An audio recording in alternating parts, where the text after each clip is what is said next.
आपने big bang theory के बारे में तो सुना ही होगा। बिग बैंग थ्योरी के अनुसार आज से लगभग 13.5 अरब साल पहले ब्रह्मांड के सभी एटम्स एक दूसरे के बहुत नजदीक थे।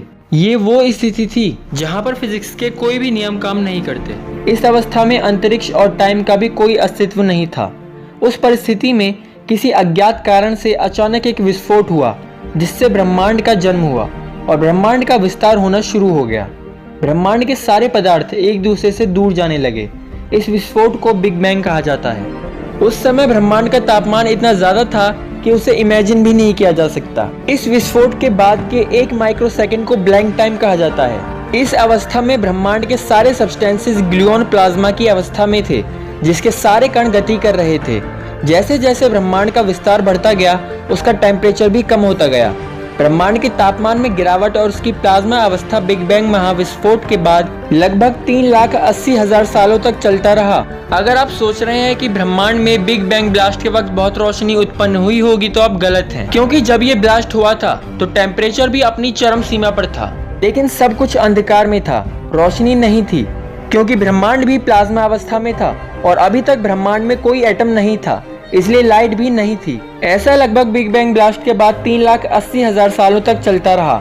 इस डार्क टाइम में ब्रह्मांड की प्लाज्मा अवस्था में प्रोटॉन और न्यूट्रॉन बनने लगे। प्रोटॉन और न्यूट्रॉन के मिलने से ब्रह्मांड को अपना पहला एटम मिला था, जो कि हाइड्रोजन था। हाइड्रोजन का ब्रह्मांड के निर्माण में बहुत ही बड़ा रोल है, क्योंकि ग्रेविटी के कारण हाइड्रोजन के मिलने से हीलियम के एटम बनने शुरू हुए और ब्रह्मांड को अपना सबसे पहला तारा मिला। और इस तरह ब्रह्मांड में कई और तारे बनने लगे और ब्रह्मांड चमकीला और प्रकाशित होने लगा। और इस तरह डार्क टाइम खत्म हुआ और बिग बैंग के लगभग 4 लाख साल बाद ब्रह्मांड रोशन हो गया। बिग बैंग के कॉस्मिक मैटर से और एटम्स बनने लगे और ब्रह्मांड में ग्रह, उपग्रह, धूमकेतु और अवकाशी पिंडों का निर्माण होना शुरू हो गया। और इस तरह करीब 8 अरब सालों तक यह निर्माण और प्रलय का सिलसिला लगातार चलता रहा। और ऐसी ही एक घटना के चलते लगभग 4.5 अरब साल पहले हमारे सूर्य और सौरमंडल का निर्माण हुआ। आज से लगभग 4.5 अरब साल पहले सूर्य और सौरमंडल के साथ ही हमारी पृथ्वी का भी जन्म हो गया था। जब पृथ्वी का निर्माण हुआ तब धरती आज की तरह जीने लायक नहीं थी। ये एक ज्वालामुखी और लावा का गोला था। उस समय पृथ्वी अपनी धुरी पर बहुत तेजी से घूमा करती थी और दिन केवल 8 घंटे का हुआ करता था और धरती पर पानी का कोई नामो निशान नहीं था। लेकिन धरती पर हवा में भाप मौजूद होने के कारण H2O जैसे कई सारे एलिमेंट मौजूद थे। धीरे धीरे पृथ्वी ठंडी होने लगी और भाप के कारण उस पर बारिश होने लगी।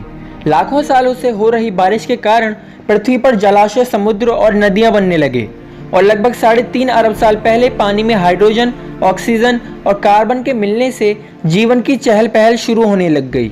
इस तरह धरती को अपना पहला यूनिसेलुलर लिविंग ऑर्गेनिज्म मिला, जो कि था अमीबा और पैरामीशियम।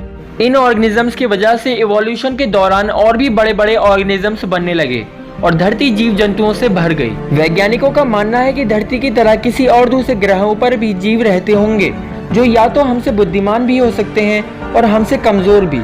अगर आपने मेरी एलियंस वाली वीडियो नहीं देखी है तो उसका लिंक मैं डिस्क्रिप्शन में दे रहा हूँ, आप वहां से चेक कर सकते हैं। वीडियो कैसी लगी कमेंट करके जरूर बताना और ऐसे ही और अमेजिंग वीडियोस के लिए चैनल को सब्सक्राइब करके बेल आइकन को ऑन कर लेना।